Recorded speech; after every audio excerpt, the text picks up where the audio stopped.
I didn't go out there to do that, I swear. He said some things, and I did some things, and it went bad. Not what you want to hear, is it? Your brother doesn't have what you have. You're the survivor. You're the heir. So no, the last thing I want to hear is how you lost control. That can't happen. I don't care how you did it.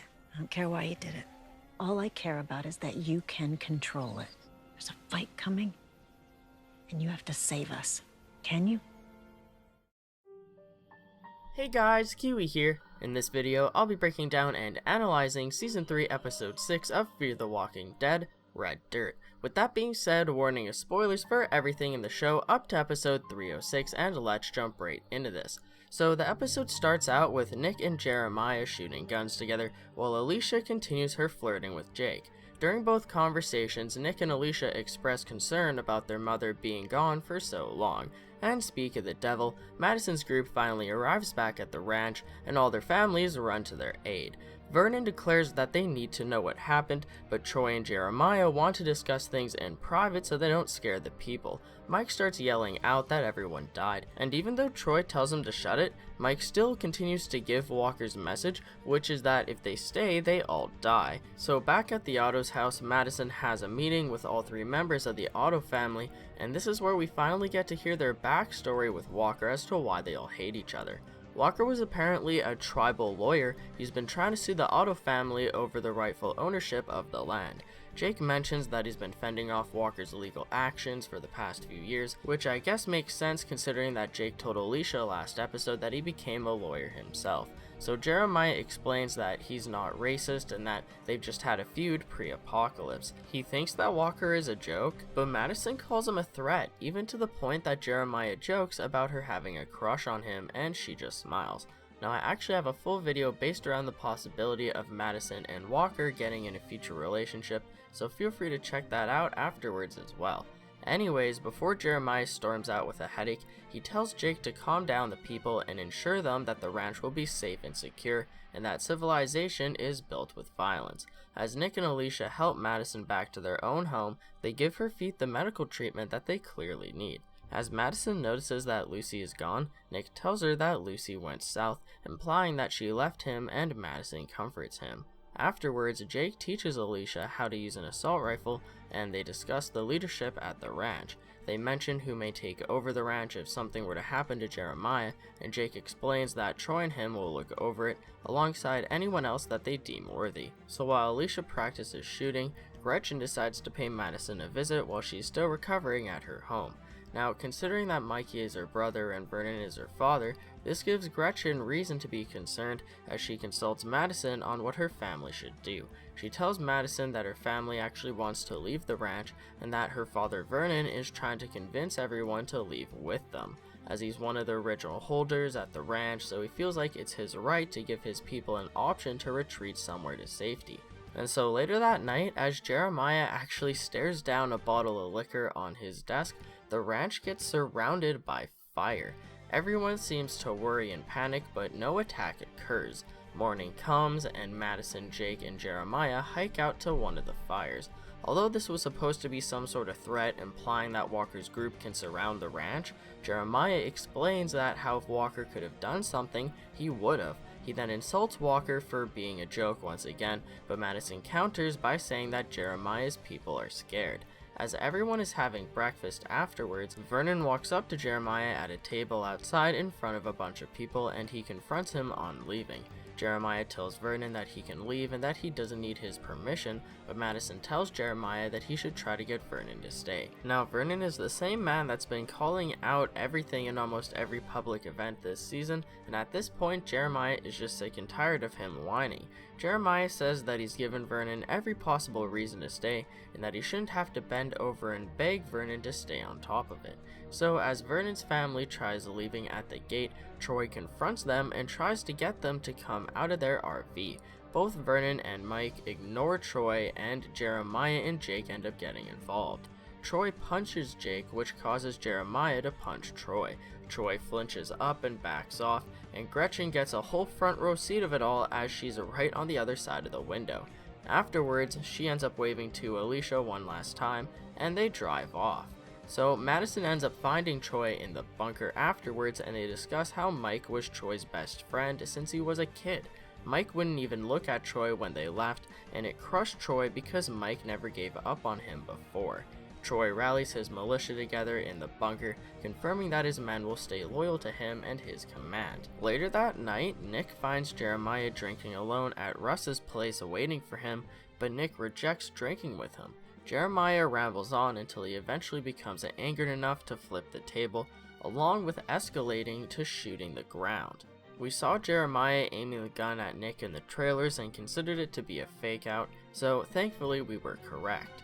Anyways, Alicia and Madison discuss Jake, along with how she feels about him. Alicia states that she's not quite in love with him, but that she does like him. And so as Jeremiah wakes up the next morning to meet Nick outside of the house, Nick tells him that he wasn't there last night, implying to him that Nick won't mention it again.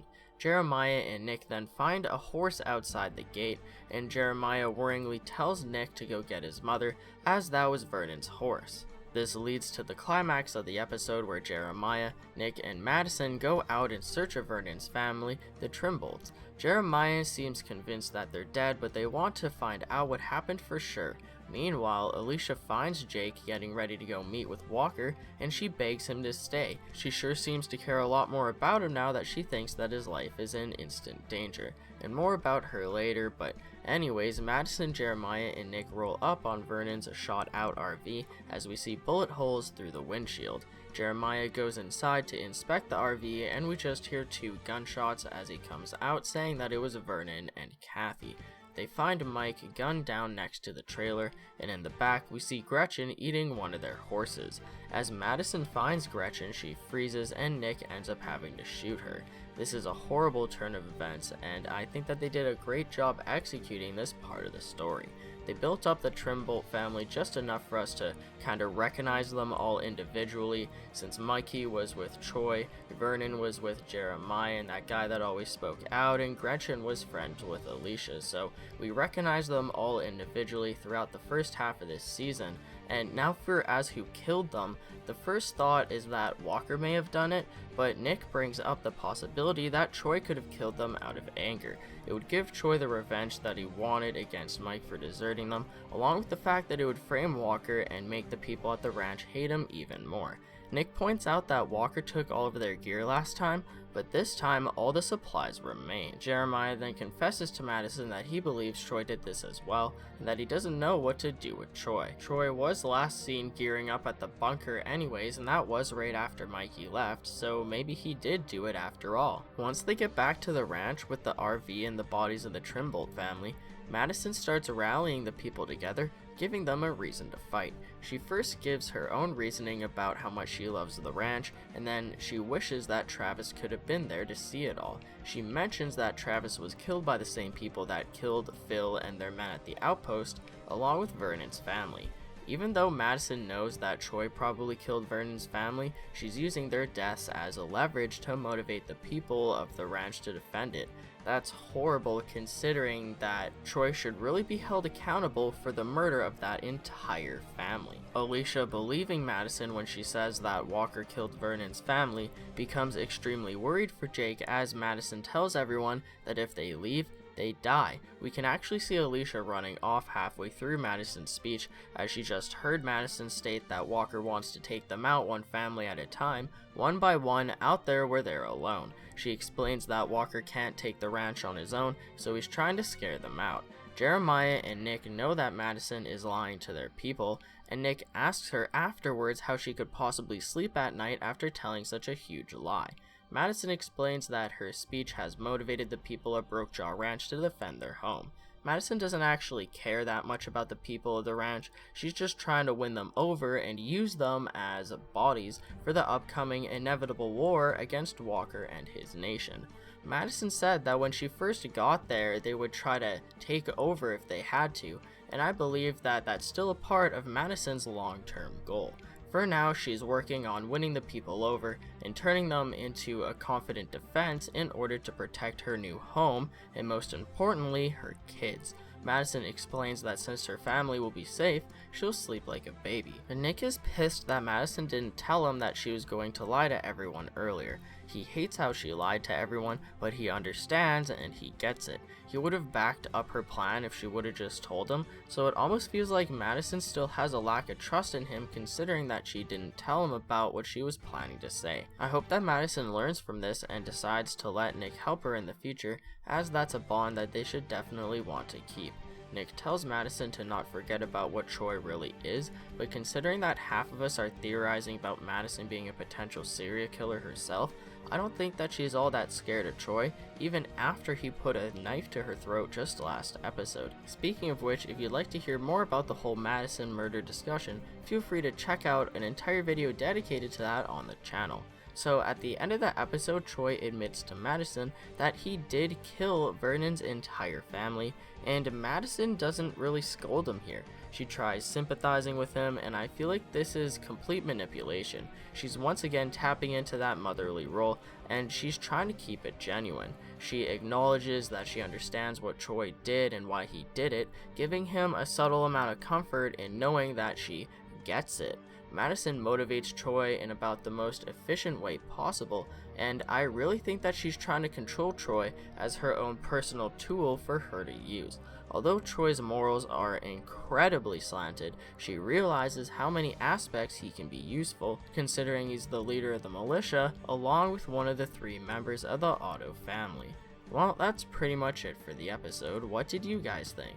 This episode pretty much builds on everything in the last episode, so it really feels like the story is moving forward equally on all fronts. Jake and Alicia's bond is being tested, Troy's mental state is a continuous concern, enough so that we're beginning to wonder who the true enemy of the show really is. Definitely let me know how you guys felt about all of this down in the comments section below, along with possibly leaving a like on the video if you've enjoyed anything I've said today. Subscribe for more Fear the Walking Dead content in the near future, or even consider supporting me on Patreon to help further the production of reviews like this one. Speaking of which, that's pretty much it for the video, guys. As always, I thank you all so much for watching, and until next time, I'll talk to you guys later. Peace out. It's not what Dad wants. Why should I give a damn what Dad wants? He never gives a shit about me. You're not protecting the ranch. How do you know about it? You have a clue what this ranch is about. I mean, she's been here a week and she gets it.